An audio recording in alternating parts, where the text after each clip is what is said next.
Добро пожаловать на борту авиакомпания Aeroflot.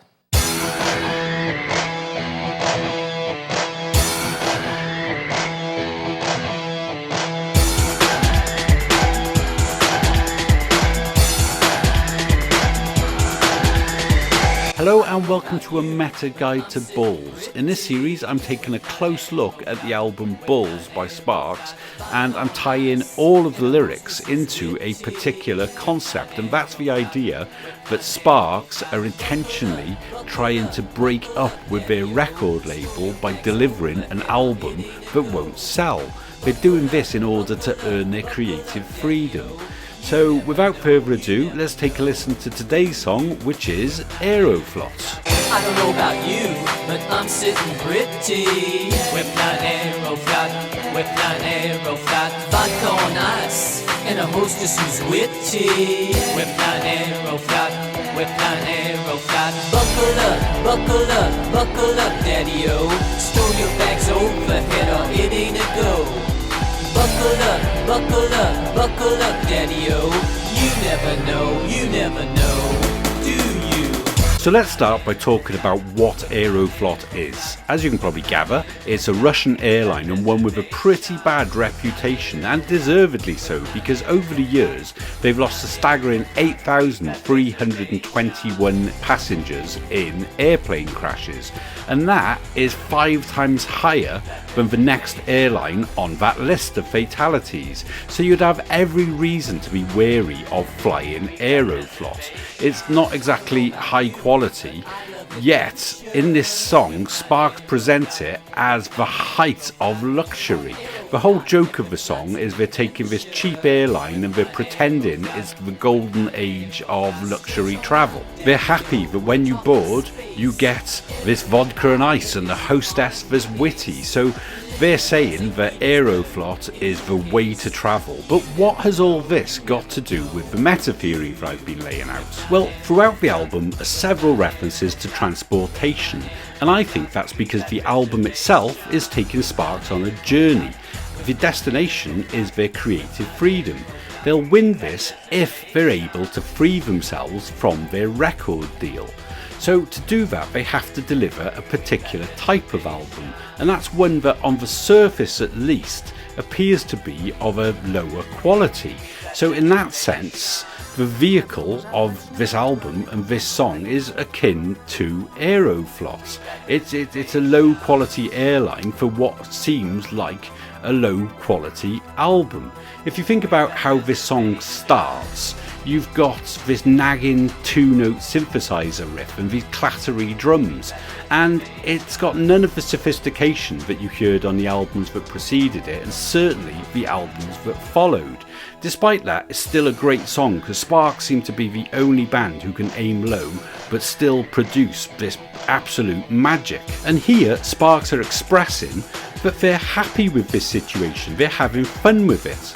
They say, I don't know about you, but I'm sitting pretty. So they're in a comfortable position and they say, buckle up, daddy-o, because they're about to take off and they know that they're going somewhere better. They then say, stow your bags overhead or it ain't a go, and that's like putting their baggage to one side. It's like they don't have to worry about radio play, they don't have to worry about producing the SPARKS album of the ages.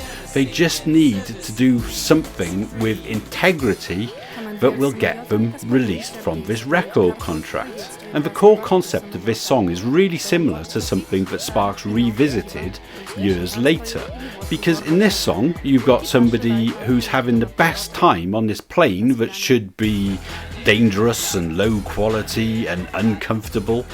And it reminds me of Let the Monkey Drive from 2009's Exotic Creatures of the Deep. The monkey is a chauffeur and he's an erratic driver and he's angry and he's swerving all over the road.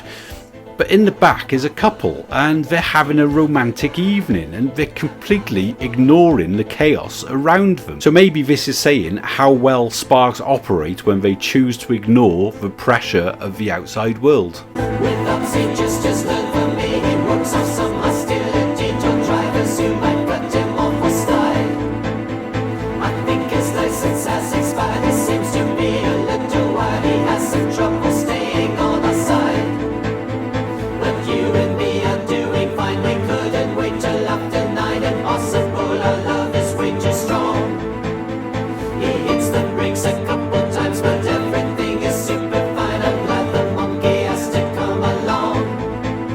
So back to Aeroflot, and now let's listen to the chorus. With an Aeroflot, with an Aeroflot, with an Aeroflot, we've got reservation.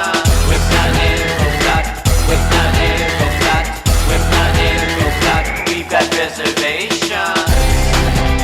This is Sparks' sense of humour in full force, because of course you've got reservations to board the flight and you've got reservations about boarding the flight, so that's a really great double entendre.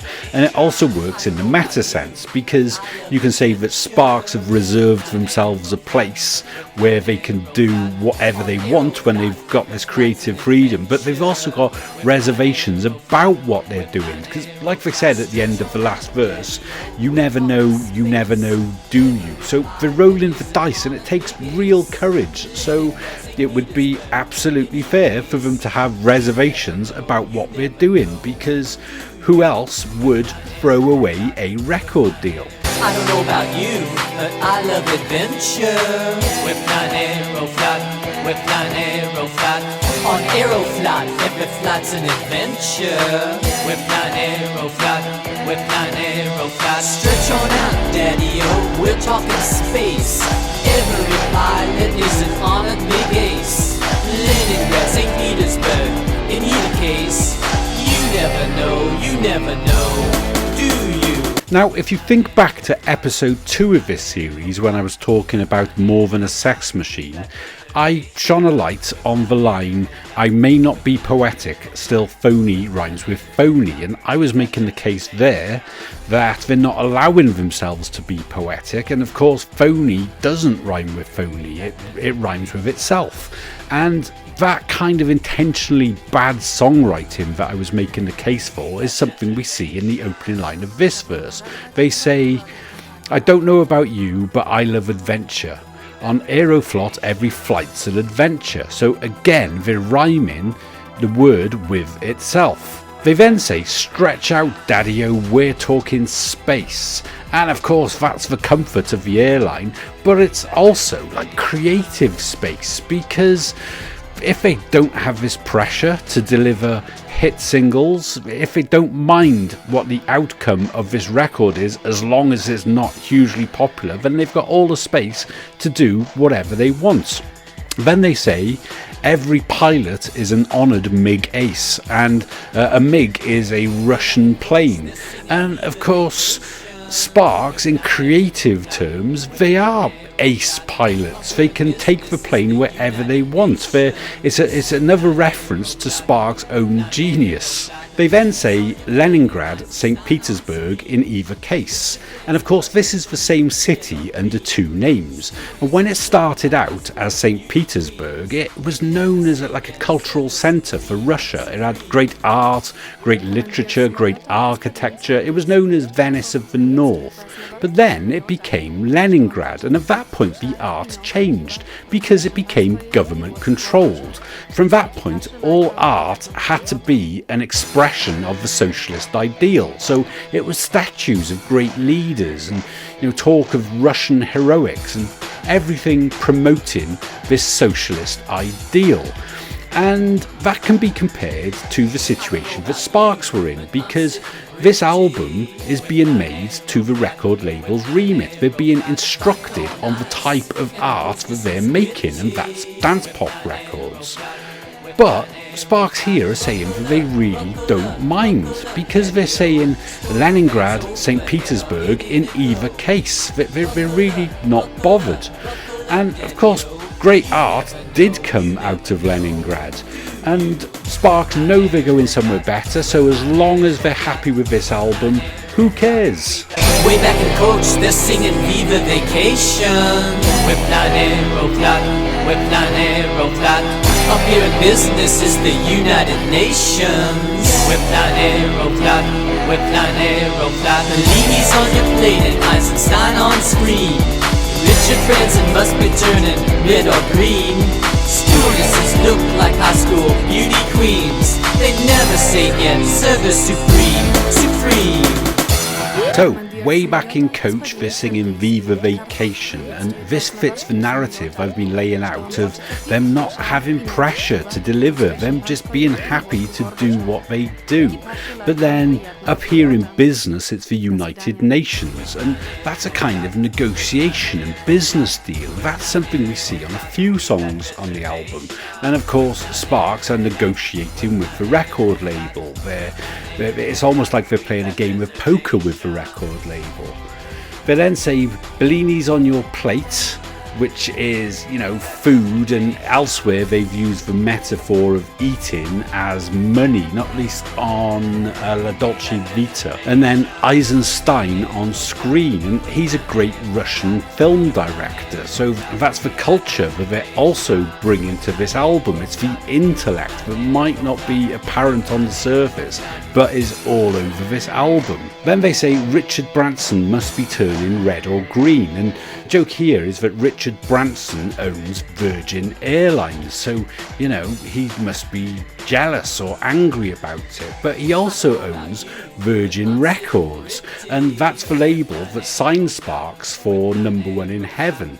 That was the first album they made that was pure dance music, and this is now the last album that they made of pure dance music. Then finally they say stewardesses look like high school beauty queens, and every Sparks album has a reference to a beautiful foreign woman. It's there on every single album, usually hidden, and this is where it appears on Balls. The final connection I'd like to make is back to the song that preceded this, and that is Scheherazade.